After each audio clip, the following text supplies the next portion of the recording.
అందరికీ నమస్కారం. నేను మీ గోపాల్ అయ్యంగార్. 7వ తారీఖు జూలై నెల నుంచి 13వ తారీఖు జూలై వరకు మేషరాశి నుంచి మీనరాశి వరకు 12 రాశులకు వార ఫలాలు ఎలా ఉందో ఈ వారం తెలుసుకుందాం. ముఖ్యంగా ఈ వారంలో గ్రహాల స్థితి చూసుకుంటే బుధ గ్రహం యొక్క మార్పు, శుక్రగ్రహం యొక్క మార్పు జాతకాల మీద ప్రభావం బాగా చూపిస్తుందన్నమాట. కాబట్టి 12 రాశులకి ఈ యొక్క మార్పుల వల్ల జరిగే ఫలితాలు ఎలా ఉంటాయి అనేది తెలుసుకుంటూ జ్యోతిషపరంగా మీకు ఎటువంటి సందేహాలు ఉన్నా కూడా మీరు నా యొక్క పైన ఇచ్చిన నెంబర్లో వాట్సాప్ చేయండి. మీ పేరు, డేటు, టైం కానీ పంపిస్తే మీ జాతకం మొత్తం రెడీ చేసి మీతో ఫోన్లో మాట్లాడి పరిహారాలు చెప్పి జాతకాన్ని మెయిల్ చేస్తాను. అలాగే ఎటువంటి సమస్యలున్నా వాటికి చిన్న చిన్న పరిహారాల వల్ల thesimple.astrologer.com అనేటువంటి యూట్యూబ్ ఏదైతే పెట్టుకున్నానో కేవలం మీరు నన్ను కలిసినప్పుడు మాట్లాడినప్పుడు సమస్యలు పరిష్కారం అవ్వడానికి ఇంత చిన్న రెమెడీస్ ఉంటాయా అని మీరు ఆశ్చర్యపోతారనమాట. వాటి ఫలితాలు మీరు పొందిన తర్వాత 100 మందికి నా గురించి మీరు చెప్తారని కూడా నేను మీకు హామీ ఇస్తున్నా.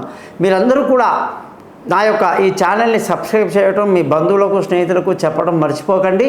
అలాగే ఎవరికైతే డేట్ ఆఫ్ బర్త్ లేదో వాళ్ళు ముఖం కనిపించేట ఒక ఫోటో, ఆడవాళ్ళు ఎడమ చేయి రేఖలు, మగవాళ్ళు కుడి చేతి రేఖలు పంపిస్తే జాతకం మొత్తం రెడీ అవుతుంది. మీతో ఫోన్లో మాట్లాడతాను.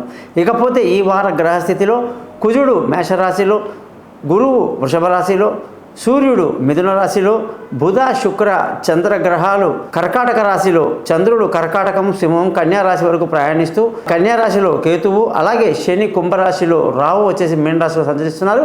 దీన్ని బట్టి 12 రాశుల యొక్క ఫలితాలు ఇప్పుడు తెలుసుకుందాం.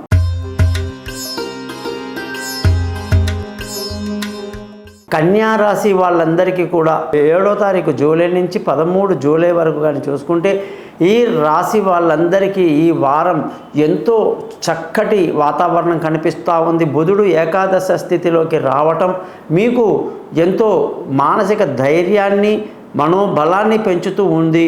అనుకున్న పనులు అనుకున్నట్టుగా సాధిస్తూ ముందుకు దూసుకు వెళ్తారు. శుభవార్తలు అందుకుంటారు. రావాల్సిన డబ్బు సకాలంలో చేతికి అందుతుంది. కుటుంబంలో సంతోషం, పిల్లల చదువులు బాగుండడం, బంధువుల స్నేహితుల సహాయ సహకారాలు పెద్దగా లభించినప్పటికీ మానసిక ధైర్యాన్ని కలిగి ఉంటారు. విలువైన వస్తువులు, భూములు, వాహనాలు, ఇల్లు ఏదైనా సరే స్థిర చరాస్తులు కొనడానికి ఎంతో అనుకూలమైన వాతావరణంలోకి ఈ వారం కనిపిస్తూ ఉంది. పిల్లల యొక్క ఆరోగ్యపరమైన విషయాల్లో కొంత జాగ్రత్తలు తీసుకుంటే మంచిది. విదేశీయానాలు, దూర ప్రయాణాలకి కొంచెం ఇబ్బంది ఉన్నప్పటికీ పూర్తి చేస్తారన్నమాట. అన్ని ఆలోచనలు ఏదైనా సరే తీసుకునే నిర్ణయాలు కాస్త ఆలోచించి తీసుకుంటే తొందరపాటు లేకుండా మంచిది, లేదా కొన్ని తప్పుడు నిర్ణయాలు తీసుకునే అవకాశాలు లేకపోలేదు. ఆరోగ్యం బ్రహ్మాండంగా ఉంటుంది. శత్రువులు మిత్రులు అవుతారు. అప్పుల నుంచి బయటపడతారన్నమాట.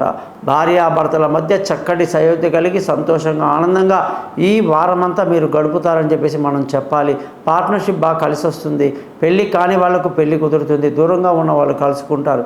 అదృష్టంగానే చూసుకుంటే ఈ వారం మంచి అదృష్టవంతులు తండ్రి సహకారంతో అన్ని పనులు పూర్తి చేసుకుని చక్కటి ధర్మ మార్గంలోకి ప్రయాణిస్తారు. ఉద్యోగస్తులందరికీ ప్రమోషన్లు, ఇంక్రిమెంట్లు, పై అధికారుల ప్రశంసలు, అలాగే కొత్త ఉద్యోగంలో అవకాశాలతో చాలా సంతోషంగా ఉంటారు. వ్యాపారంలో మంచి అభివృద్ధి స్టార్టింగ్లో కనిపిస్తూ ఉంది.